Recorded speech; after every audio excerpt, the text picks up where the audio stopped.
اعوذ باللہ من الشیطان الرجیم بسم اللہ الرحمن الرحیم وماذا علیہم، ان کا کیا حرج ہو جاتا، ان کا کیا نقصان ہوتا، لو آمنوا باللہ والیوم الآخر، اگر وہ ایمان لے آتے اللہ پر اور آخرت کے دن پر،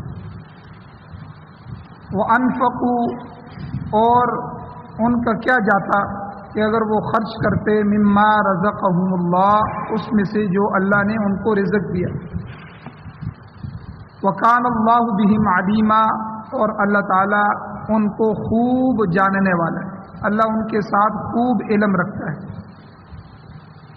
ان اللہ، بے شک اللہ تعالیٰ، لا یظلم، ظلم نہیں کرتا، مثقال ذرۃ، ایک ذرے کے برابر بھی، اللہ ظالم نہیں ہے، اللہ ایک ذرہ برابر بھی کسی پر ظلم نہیں کرتا۔ وَإِن تَكُ حَسَنَةً، اور اس کا قانون نیکی کے بارے میں یہ ہے کہ وَإِن تَكُ، اگر ہو حسنۃً، نیکی کا معاملہ، کوئی آدمی نیکی کرتا ہے تو یضاعفها، تو وہ اللہ اس نیکی کو دگنا کر دیتا ہے، وَيُؤْتِ مِن لَدُنْهُ، اور اپنی مرضی سے اللہ اس کو دیتا ہے، اپنی جانب سے اس کو عطا کرتا ہے، اجرا عظیما، بہت بڑا اجر، دگنے سے بھی زیادہ اللہ نیکی کا اجر عطا فرمائے۔ اور اے لوگوں، فکیف اذا جئنا، پس کیا حال ہوگا ان لوگوں کا کہ اذا جئنا، جب ہم لائیں گے، من کل امت، ہر امت میں سے، بشہید، ایک گواہ، اس امت کا نبی اس پر گواہی دے گا، ایک گواہ ہم اس امت میں سے لائیں گے، وجئنا بک، اور کیا حالت ہوگی ان لوگوں کی کہ جب ہم لائیں گے آپ کو، اے میرے نبی، علی ہؤلاء، ان لوگوں پر، شہیدن، گواہ بنا دیں، جب آپ کو ہم اس امت پر گواہ بنائیں گے تو پھر ان کا کیا ہو۔ یومئذ یود الذین، اس دن پسند کریں گے وہ لوگ، کفروا، جنہوں نے کفر کیا، وعصوا الرسول، اور رسول کی نافرمانی کی، لو تسوی بہم الارض، کاش کہ ہم پر زمین برابر کر دی جائے، یعنی کاش آج ہم ختم ہو جائیں، آج ہمارا حساب نہ ہو، ولا یکتمون اللہ حدیثا، اور وہ اللہ سے کسی بات کو بھی نہیں چھپا سکیں۔ سورۃ النساء کی آیت نمبر 39، 40، 41 اور 42، یہ 4 آیتیں آپ کے سامنے بیان ہوئیں، آپ نے ان کا ترجمہ سماعت فرمایا۔ ان آیتوں کا پہلا حصہ درس کا کل گزر چکا ہے، جس میں یہ ذکر کیا تھا کہ اللہ تعالیٰ نے قرآن مجید میں ہم سب کی ہدایت کے لیے مختلف انداز دعوت اور تبلیغ کے اختیار فرمائے، اور تبلیغ کے سلسلے میں ایک طرز بیان اللہ نے جو ان آیتوں میں بیان فرمایا کہ جب عام طرز گفتگو سے بات سمجھ نہ آئے، جس طرح عام آدمی عام طرز گفتگو سے کسی کو سمجھاتا ہے تو وہ سمجھ نہیں پاتا، تو بعض اوقات تأسف کے طور پر، افسوس کے طور پر کسی کو سمجھایا جاتا ہے کہ ان کو کیا ہو گیا ہے کہ بات کو کیوں نہیں سمجھتے، ان کا کیا حرج ہوتا اگر یہ بات مان لیتے، تو یہ بات کیوں نہیں مانتے۔ تو یہاں اللہ تعالیٰ ان آیات میں بھی تأسف کے طور پر جو ہے وہ دعوت کے اس طرز کو اختیار کرتے ہوئے لوگوں کو دعوت فکر دے رہے۔ تو ماذا علیہم، ان کا کیا جاتا، ان پر کیا حرج ہوتا، کیا نقصان ہوتا ان کا، لو آمنوا باللہ، اگر وہ اللہ پر ایمان لے آتے۔ تو گویا کہ کافروں کو دعوت دی جا رہی ہے کہ تمہارا کیا بگڑتا ہے کہ آج اگر تم اللہ پر ایمان لے آؤ، والیوم الآخر، اور آخرت پر ایمان لے آؤ۔ اور ایمان والوں کو بھی کہا کہ وَأَنفِقُوا مِمَّا رَزَقَهُمُ اللَّهُ، کہ تمہارا کیا حرج ہوتا اگر تم اللہ کے راستے میں اس میں سے خرچ کرو جو اللہ نے تمہیں رزق دیا، جو تمہیں دیا ہوا ہے اس میں سے خرچ کرنے میں تمہارا کیا نقصان ہے۔ اس کی تشریح تو کل گزر چکی ہے، اور آگے اللہ نے فرمایا وَكَانَ اللَّهُ بِهِمْ عَلِيمًا، میں ان کو جاننے والا ہوں۔ تو یعنی کیا مطلب، اللہ ارادے سے باخبر ہے، اللہ اخلاص سے باخبر ہے، اللہ ریاکاری سے باخبر کہ کون آدمی مخلص ہو کے کس نیت کے ساتھ خرچ کر رہا ہے، میری خوشنودی، میرا تقرب، میری قربت، مقصود ہے یا لوگوں کو دکھلاوا مقصود؟ آگے اللہ تعالیٰ نے دوسری آیت میں ایک قانون ذکر فرما دیا کہ یاد رکھو اے لوگو، ان اللہ لا یظلم مثقال ذرہ، بے شک اللہ تعالیٰ کسی پر ذرہ برابر بھی ظلم نہیں کرتا۔ یہ اللہ کا قانون ہے کہ اللہ ظالم نہیں، اللہ کسی کے ساتھ زیادتی نہیں کرتا، ظلم نہیں کرتا۔ اب ظلم جو ہے یہ کئی طرح سے ہو سکتا ہے۔ نمبر ایک، ظلم یا زیادتی اس لحاظ سے کہ انسان نے کسی جرم کا ارتکاب نہ کیا ہو، کوئی گناہ نہ کیا ہو اور اللہ تعالیٰ اس کو اس کی سزا دے دے، یہ بھی ظلم ہے۔ تو اللہ ایسا بھی نہیں کرتا کہ کسی نے کوئی زیادتی کی ہی نہ ہو، گناہ کیا ہی نہ ہو اور اللہ اس کو سزا دے دے، یا کسی کا جرم ہو اور وہ اللہ کسی اور پہ ڈال دے، دوسرے پہ ڈال دے، یہ بھی ظلم ہے۔ بیٹے نے اگر زیادتی کی ہے تو وہ جو ہے باپ پہ ڈال دی جائے، یا باپ کے جرم کو بیٹے پر ڈال دیا جائے، یا کسی اور کے جرم کو کسی پر ڈال دیا جائے، یہ بھی زیادتی ہے۔ تو ایسا بھی نہیں ہے۔ اسی طرح آپ دیکھیں جو سندھ وغیرہ بلوچستان میں کئی سزائیں دی جاتی ہیں کہ جرگے میں فیصلہ کیا جاتا ہے کہ اس کے بھائی نے قتل کیا ہے تو اب اس کی بہن کا جو بیاہ ہے یہ اس کے خاندان میں کر دیا جائے۔ بھائی بھائی نے ظلم کیا ہے، بھائی نے قتل کیا ہے، بھائی نے معاملہ خراب کیا ہے تو بہن کو کیوں سزا دے رہے؟ تو اللہ تعالیٰ، یہ بھی ظلم ہے۔ اللہ بھی قیامت والے دن ایسا ظلم بھی نہیں کریں گے کہ کسی نے گناہ کیا ہو اور اس کا گناہ کسی اور کے پلڑے میں ڈال دیا جائے۔ وَلَا تَزِرُ وَازِرَةٌ وِزْرَ أُخْرَى، اللہ قرآن میں فرماتے ہیں کوئی کسی دوسرے کا بوجھ اٹھانے والا نہیں ہوگا۔ نہ یہ ہوگا کہ والد کیا دے دیے کہ میرا اولاد کے گناہ میرے اوپر ڈال دیے جائیں، میری اولاد کے لیے بخشش کر دی جائے، ایسا بھی نہیں ہوگا، یہ بھی ظلم ہے۔ تو اس لیے یا یہ بھی ظلم بن سکتا ہے کہ کوئی آدمی کسی نے گناہ تھوڑا کیا ہو اور اللہ تعالیٰ اس کو سزا زیادہ دے دے، یہ بھی ظلم ہے، ایسا بھی اللہ ظلم نہیں کریں گے۔ یا اسی طرح یہ بھی ظلم ہے کہ نیکی اس نے بڑی کی ہو اور خلوص اور اللہ کی رضا کے لیے کی ہو اور اس کے برابر اللہ اس کو جزا نہ دیں، یعنی اس کا ثواب اللہ کم دے دیں، یہ بھی ظلم ہے، اللہ ایسا ظلم بھی نہیں کر سکتا۔ یا ایسا ہے کہ کسی معمولی سے معمولی نیکی کو بھی اللہ ضائع کر دیں کہ چلو یار یہ بھی کوئی نیکی ہے، نہیں، ایسا بھی نہیں ہے، اللہ ایسا بھی ظلم نہیں کرتا، یہ اللہ کے قانون کے خلاف۔ تو یہاں ان اللہ لا یظلم مثقال ذرہ میں یہ ساری چیزیں آ رہی ہیں کہ اللہ کسی پر ایک مثقال ذرہ، ایک ذرے کے برابر بھی ظلم نہیں کرتا، کیونکہ وہ اللہ مالک الملک ہے اور وہ علی الاطلاق شہنشاہ ہے، بادشاہوں کا بادشاہ ہے، وہ کسی کی حق تلفی نہیں کرے۔ ایک انسان کسی کی حق تلفی کرتا ہے تو وہ برابر ہیں۔ ایک بادشاہ ہے جو کسی کا حق ضائع کرتا ہے، یہ تو بڑی بری بات ہے کہ بادشاہ کو تو سب کچھ ملا ہوا ہے پھر بھی کسی غریب سے چھین رہا ہے یا اس کا حق ضائع کر رہا ہے۔ تو اللہ تعالیٰ مطلقاً شہنشاہ ہے، پوری دنیا کا احکم الحاکمین ہے اور وہ مالک الملک ہے، اس کی ملکیت ہے۔ تو اللہ تعالیٰ کسی کی حق تلفی نہیں کرے گا اور نہ کسی کے پرخلوص عمل کی جزا کو اللہ تعالیٰ کم کرے گا، کوئی کمی نہیں کرے گا۔ اب یہاں ایک تو اللہ تعالیٰ نے یہ فرمایا کہ لا یظلم، اللہ ظلم نہیں کرتا۔ دوسرا مثقال ذرہ، یہ جو ذرۃ کا لفظ ہے عربی میں اس کے کئی معنی آتے ہیں۔ ذرہ کا لفظ چھوٹی سی ایک سرخ رنگ کی چونٹی ہوتی ہے، اس پر بھی بولا جاتا ہے۔ ایک چونٹی یہ کالے رنگ کی ہوتی ہے یا ایک بھوری ہوتی ہے لیکن بڑی ہوتی ہے، ایک بالکل چھوٹی سی جو دیکھنے سے نظر آتی ہے، اس چھوٹی سی سرخ چونٹی کو اس کو بھی ذرہ کہتے ہیں عربی میں۔ اس کے علاوہ رائی کا جو دانہ ہوتا ہے، دانے ہر چیز کے ہوتے ہیں، مکئی کا دانہ ہے، جوار کا ہے، گندم کا ہے، یہ بڑے دانے ہوتے ہیں، چنا، دال، یہ بڑے بڑے دانے ہوتے ہیں۔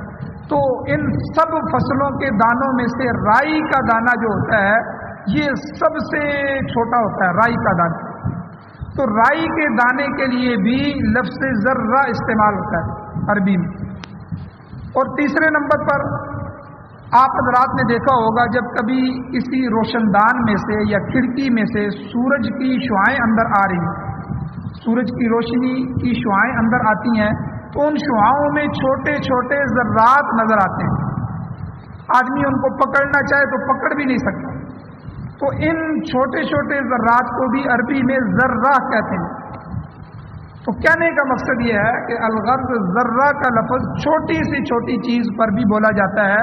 اور یہاں اللہ کا یہ کہنے کا مقصد یہ ہے کہ اللہ تعالیٰ کسی کے ساتھ معمولی سے معمولی درجے کی زیادتی بھی نہیں کرے گا.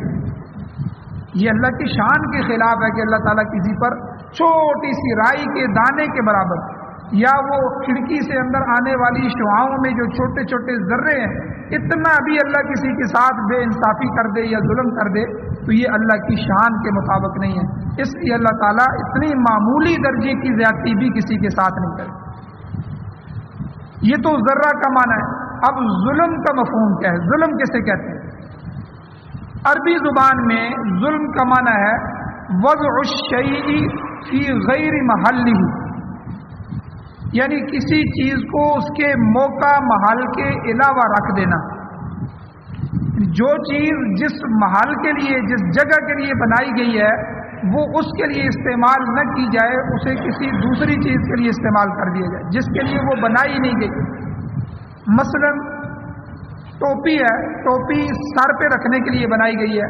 اب کوئی آدمی ٹوپی کو گھٹنوں پر پہننا شروع کر دے تو یہ تو ظلم ہے. یعنی یہ اس کا محل نہیں ہے، یہ اس کی جگہ نہیں ہے، یہ اس چیز کے لیے بنائی نہیں گئی. اسی طرح گھڑی کو بنایا گیا ہے کہ وہ ہاتھوں پہ باندھی جائے، تو اب کوئی گھڑی کو پاؤں میں باندھنا شروع کر دے تو یہ بھی ظلم ہے.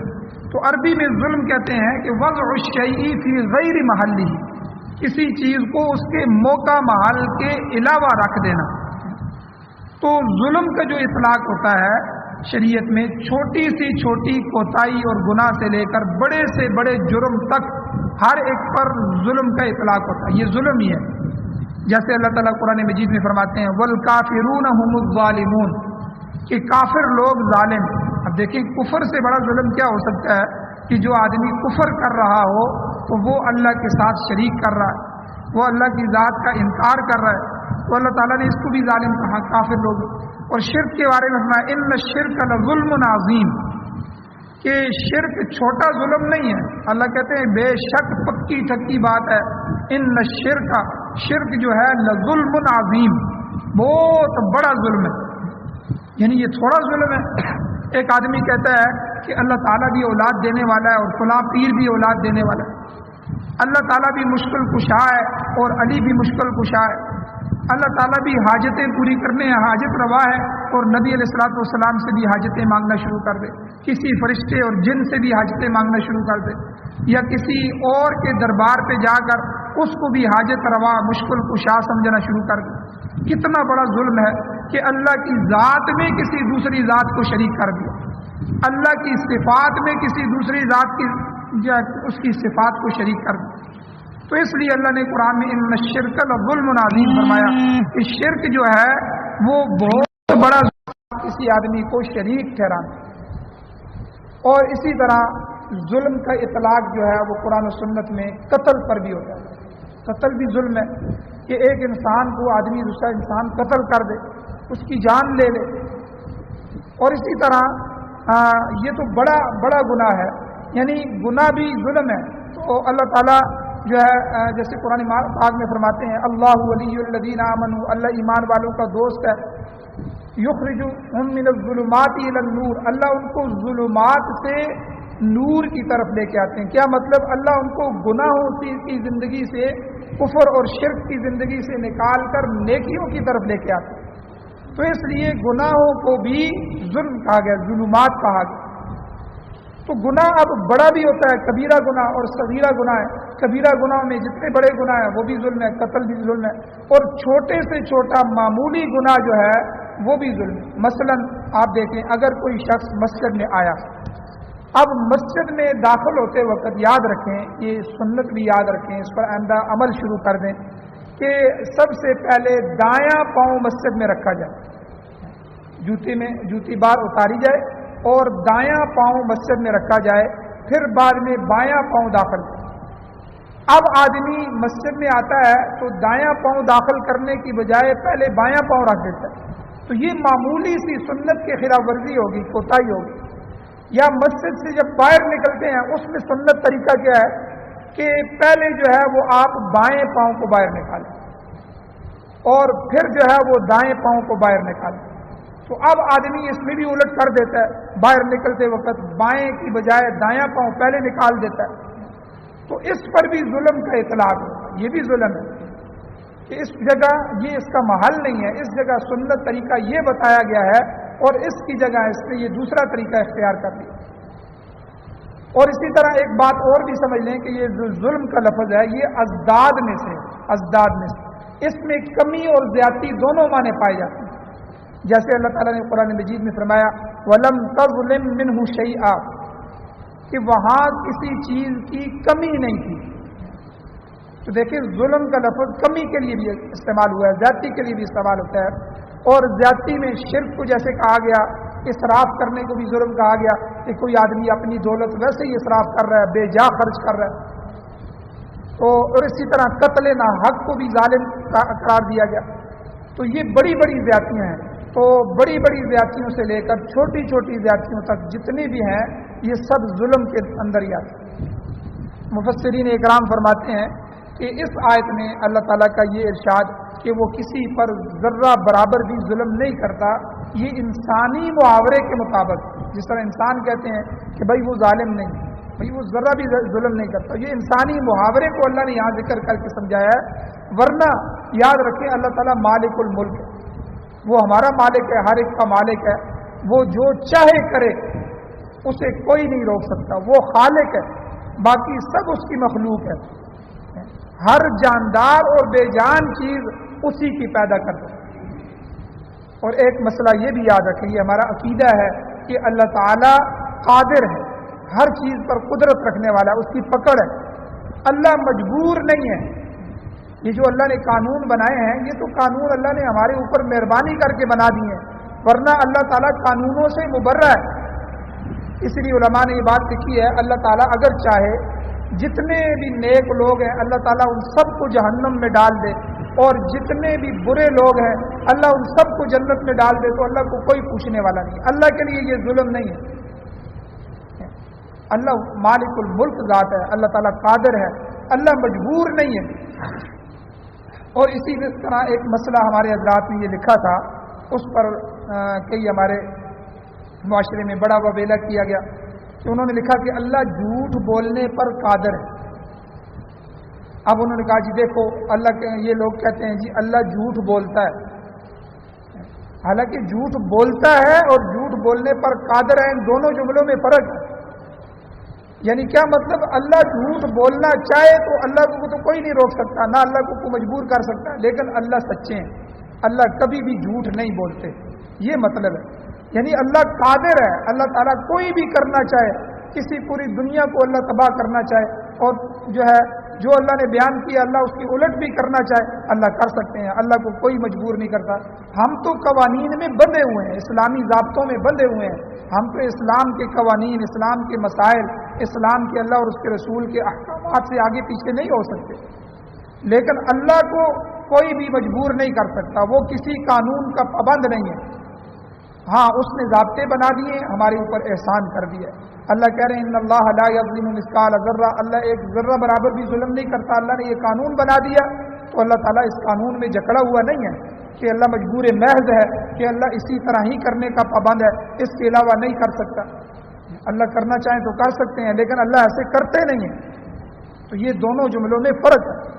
تو یہاں بھی مفسرین فرماتے ہیں دنیا میں بھی دیکھیں جو آدمی جس کا مالک ہو جاتا ہے جس چیز کا, اور یا جس چیز کو وہ بناتا ہے تو اس میں وہ تصرف کر سکتا ہے. مثلا میں نے گھر بنایا, اب گھر بنا کے میں گھر کو توڑ دوں تو یہ ظلم نہیں ہوگا کیونکہ میں اس کا مالک ہوں.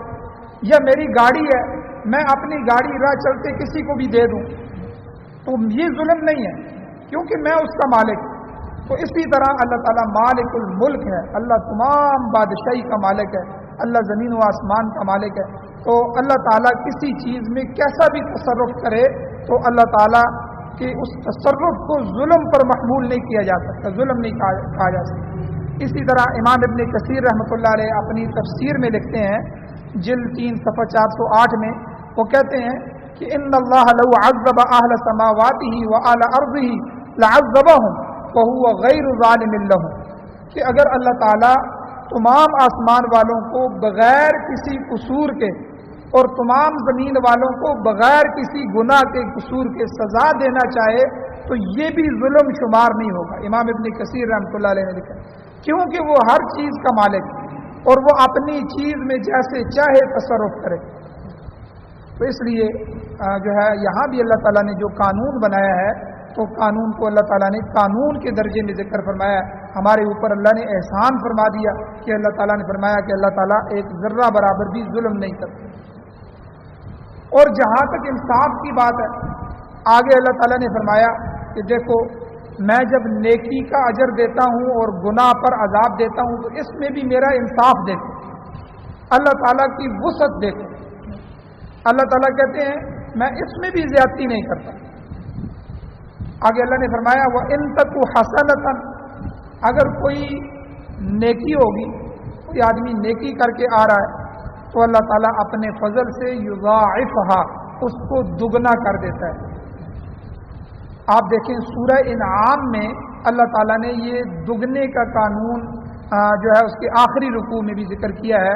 سورہ انعام کے آخری رکوع میں آپ دیکھیں اللہ کہتے ہیں من جاء بالحسنۃ، جو آدمی بھی نیکی لے کر آئے گا فلہ عشر امثالھا، ادنا سے ادنا نیکی بھی کرے گا اس کا کم از کم اجر جو ملے گا، کم از کم اجر 10 گنا ملے گا۔ آپ دیکھیں اللہ تعالیٰ کی وسعت دیکھیں کہ ہم جو نیکی کرتے ہیں، آپ دیکھیں اللہ تعالیٰ نے جو آدمی گھر میں نماز پڑھتا ہے اس کو ایک نماز کا ثواب ہے، اور جماعت چھوڑنے کا گناہ بھی ہے۔ ثواب تو مل گیا، اس سے فرض طاقت ہو گیا، نماز جو ہے اس نے گھر میں پڑھی ایک جو ہے، لیکن جماعت کے ساتھ جماعت کو قائم کرنا یہ دوسرا حکم ہے۔ اس نے جماعت چھوڑ دی، مسجد میں جا کے جماعت کے ساتھ نہیں پڑھا، اس کا گناہ اس کو ہوگا۔ تو لیکن یہی نماز آ کے جب مسجد میں پڑھتا ہے تو اللہ تعالیٰ کے نبی اسلام نے کیا فرمایا؟ اللہ تعالیٰ اسے 25 نمازوں کا ثواب عطا فرمایا۔ اب ثواب کو اللہ نے کئی گنا بڑھا دیا۔ تو کم از کم نیکی کا جو اجر ہے، جو ایک نیکی کرتا ہے اللہ تعالیٰ اسے 10 کا ثواب عطا فرماتے ہیں، 10 گنا اللہ اس کو اجر عطا فرماتے ہیں، اور زیادہ سے زیادہ بھی عطا فرماتے ہیں۔ حدیث میں آتا ہے اللہ تعالیٰ جتنا چاہے اس کی نیکی کو، اس کے نیکی کے ادا کرنے کو۔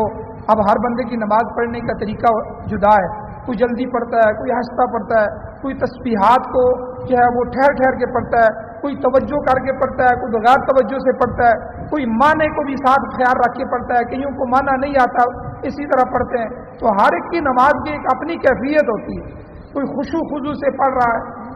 تو یعنی جو جس طرح کا بھی عمل اللہ کے سامنے لے کے آتا ہے، اللہ اس 10 گنا سے بھی آگے اس کو بڑھاتے ہیں۔ اب وہ کتنا بڑھاتے ہیں؟ احادیث مبارکہ میں آتے ہیں کہ اللہ 10 گنا سے جو ہے 700 گنا، 7 لاکھ گنا، 7 کروڑ گنا اور 7 ارب گنا جو ہے اس سے بھی اوپر تک اللہ بڑھا دیتے ہیں۔ اس کے ہاں جو ہے کوئی کمی نہیں ہے۔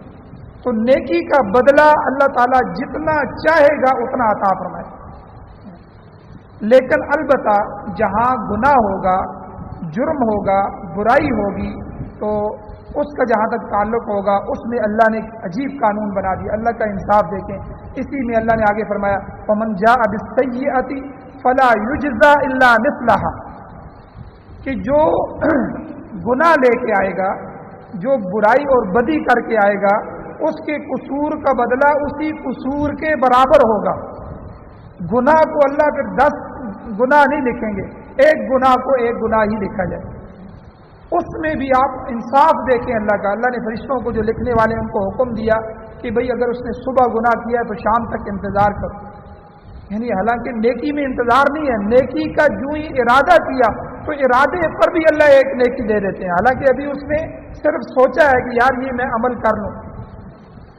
اور گناہ کے بارے میں فرشتوں کو روک دیا، اگر صبح کیا ہے تو شام تک، شام کیا ہے تو صبح کے فرشتوں کی ڈیوٹی آنے تک جو ہے وہ رکے رہیں۔ اگر پھر بھی وہ توبہ نہیں کرتا، اسے اپنے گناہ کی غفلت محسوس نہیں ہوتی، پھر لکھ دیا جائے، لیکن لکھنے میں بھی ایک ہی گناہ لکھا جائے۔ اور پھر اس میں بھی ضابطہ اللہ نے کر دیا کہ دنیا میں جب کبھی جو ہے وہ اس سے معافی مانگے گا، ٹھیک ہے، 10 سال کے بعد بھی اللہ کے دربار میں آ جائے گا، اللہ ان سارے گناہوں کو معاف کر دے۔ تو آپ بتائیں اللہ سے بڑا انصاف والا کوئی ہو سکتا ہے؟ تو اللہ نے فرمایا کہ میں نے قصور کے بدلے میں اسی قصور کی برابری لکھ لی ہے، وَهُمْ لَا يُظْلَمُونَ، اور وہ کوئی زیادتی نہیں کیے جائیں گے۔ یہ اللہ تعالیٰ کی کس قدر مہربانی ہے کہ نیکی کا بدلہ تو ہزاروں، لاکھوں، کروڑوں، اربوں گنا تک اللہ عطا فرماتا ہے، مگر برائی کی سزا اس برائی سے زیادہ نہیں دیتا۔ تو بہرحال فرمایا کہ ایک ذرے کے برابر بھی اگر نیکی ہوگی تو اس کو بھی اللہ تعالیٰ دگنا کر دیں گے۔ وَيُؤْتِ مِن لَّدُنْهُ أَجْرًا عَظِيمًا، اور اللہ تعالیٰ اپنی طرف سے اجر عظیم بھی اس کو عطا فرمائیں گے۔ یہ اجر کتنا بڑا ہوگا؟ اجر عظیم اللہ نے کیا دیا؟ اب کئی لوگ کہتے ہیں جی یہ لوگ حساب لگا رہے ہیں کہ جو ہے 7 کروڑ نیکیاں مل رہی ہیں، 49 کروڑ کا ثواب مل رہا ہے۔ تو یہاں اللہ نے جو لفظ استعمال فرمایا کہ وَيُؤْتِ مِن لَّدُنْهُ، یہ تو اللہ نیکی کو دگنا کر دیتے ہیں، یضاعفها، لیکن باقی جو اس کو اللہ اجر دیتے ہیں مِن لَّدُنْهُ اپنی طرف سے، اجرن عظیما، یہ میرا اور آپ کا عظیم کہنا نہیں ہے، اللہ کا عظیم کہنا ہے، اجرن عظیما، کہ کتنا بڑا اجر ہوگا اس کا تصور انسان اس دنیا میں نہیں کر سکتا۔ یہ کروڑ اور ارب اور خرب اور یہ تو ہماری زبان میں ہے، اللہ کے ہاں جو ہے وہ غیر محدود، لا محدود فیصلے ہیں۔ آپ اندازہ لگائیں، حدیث مبارکہ میں آتا ہے کہ جو دنیا کا سب سے کمزور جنتی ہوگا، آخری جنتی، یعنی جس نے صرف کلمہ پڑھا ہوگا، باقی ساری زندگی گناہ میں گزاری ہوگی، وہ جہنم سے اپنی سزا بھگت کر جب جنت میں جائے گا تو اللہ اس آخری جنتی کو اس دنیا سے 10 گنا بڑی جنت دیں گے۔ آپ اندازہ لگائیں کہ اس آخری جنتی کے لیے، ابھی یہ دنیا کتنی بڑی دنیا ہے، تو اس جیسی 10 دنیا ہو، اتنی بڑی جنت، یعنی یہ اس کو کم سے کم انعام دیا جائے گا۔ تو اللہ کے ہاں تو اجرن عظیما، اللہ نے عظیم کا لفظ استعمال فرمایا۔ اب یہاں سے آپ اس میں کروڑوں بھی آ جاتے ہیں، خربوں بھی آ جاتے ہیں، 49 کروڑ بھی آ جاتا ہے، ٹھیک ہے، ارب خرب، اور اس میں سب کچھ آ جاتا ہے۔ تو انسان دنیا میں اس کا تصور نہیں کر سکتا اللہ تعالیٰ ہماری نیکیوں پر ہمیں کتنا اجر عطا فرما رہے۔ جب قیامت کے دن نتائج سامنے آئیں گے، اجر تقسیم ہونے لگے گا، تو پھر پتہ چلے گا کہ اللہ تعالیٰ کی رحمت کتنی وسیع ہے۔ ہمارا پالا کسی انسان سے نہیں پڑا ہے کہ دنیا میں کسی انسان سے ہم 10 روپے مانگے تو وہ 5 روپے دیتا ہے، کنجوس تو دیتا ہی نہیں ہے، لیکن دینے والا بھی یار چلو اتنے فی الحال میرے پاس ہیں، اور جو ہے زیادہ دینے والا ہو تو وہ 10 دے دے گا، اچھا چلو یار تم نے اتنے مانگے۔ جو دنیا کا سخی ہے وہ بھی 10 کے بدلے میں 20 دے دے گا، یار تمہیں 10 کی ضرورت ہے، چلو یار یہ 20 لے لو۔ یہ سخی کا معاملہ ہے، اور اللہ کتنے بڑے سخی ہیں۔ اللہ نے خود فرمایا کہ میری رحمت جو ہے وہ ہر ایک چیز پر وسیع ہے، ہر ایک چیز سے وسیع ہے۔ اب وہ کتنی وسیع ہے کہ اللہ وہاں رائی کے دانے کو پہاڑ بنا دیتے ہیں۔ اس لیے فرمایا کہ جو آدمی، حدیث میں فرمایا، ایک کھجور اللہ کے راستے میں خلوص کے ساتھ اللہ کی رضا کے لیے صدقہ کرتا ہے، اللہ اسے عود پہاڑ کے برابر سونا صدقہ کرنے کا ثواب عطا فرماتا ہے۔ دیکھیں، رائی کو اللہ نے پہاڑ بنا دیا۔ اور بخاری شریف کی حدیث ہے کہ جب آدمی اللہ کے راستے میں صدقہ کرتا ہے تو اللہ اس کے صدقے کو پالتے ہیں، جس طرح دنیا میں جانوروں کو پالا جاتا ہے۔ ایک چھوٹا سا بچہ میمنا ہوتا ہے، اس کو پال پال پال پال کے پورا بڑا جانور بنا دیا جاتا ہے۔ تو وہ آدمی جب اللہ کے سامنے پیش ہوگا تو وہ دیکھے گا اپنا اجر، وہ کہے گا کہ اللہ میں نے تو اتنی بڑی نیکی نہیں کی تھی، اتنا بڑا صدقہ تو میں نے نہیں کیا تھا۔ اللہ تعالیٰ کہیں گے میں نے تیری صدقے کو اپنے ہاتھوں سے قبول فرمایا، اور میں نے اس کا خیال رکھا ہے، اس کو پالنا، اور آج تو تجھے اس کا اجر دیا جا رہا ہے، یہ میری رحمت سے دیا جا رہا ہے۔ تو آپ یہاں دیکھیں کہ لیکن شرط یہ ہے کہ جو بھی نیکی کی جائے اللہ کے دیے ہوئے مال میں سے خرچ کیا جائے، وہ ایمان کے ساتھ اور خلوص نیت کے ساتھ کیا جائے، ریاکاری نہ ہو، کوئی اور چیز نہ ہو، کہنے کے بعد اس بندے پر احسان نہ ہو، تب اجر عظیم اللہ تعالیٰ عطا فرمائیں۔ تو بہرحال اللہ تعالیٰ نے یہاں دونوں قانون ذکر فرما دیے، ایک تو اللہ ظلم نہیں کرتے کسی پر، اور دوسرا جو ہے اللہ تعالیٰ نیکی کا اجر بڑھا چڑھا کے دیتے ہیں اور اپنی طرف سے بھی اجر عظیم عطا فرماتے ہیں. اور اللہ گناہ میں اللہ نے ضابطہ ذکر فرما دیا کہ گناہ کے بدلے میں ایک ہی گناہ لکھا جاتا ہے اور اس میں بھی انتظار کیا جاتا ہے، ہو سکتا ہے یہ معافی مانگ لے. اللہ تعالیٰ سے دعا ہے اللہ تعالیٰ ہمیں عمل کی توفیق عطا فرمائے. آمین. الحمدللہ رب العالمین والعاقبۃ للمتقین والصلاۃ والسلام علی رسولہ النبی الأمی الکریم. یا اللہ ہماری کمیوں کوتاہیوں کو معاف فرمائیے، درگزر فرمائیے. یا اللہ ہمیں نیکی کرنے کی توفیق عطا فرمائیے، گناہوں سے بچنے کی توفیق عطا فرمائیے. یا اللہ یہ قرآن و سنت جو ہماری رہنمائی کے لیے آیا ہے، یا اللہ اسے سننے، سنانے، سمجھنے، سمجھانے، آگے پھیلانے کی توفیق عطا فرمائیے.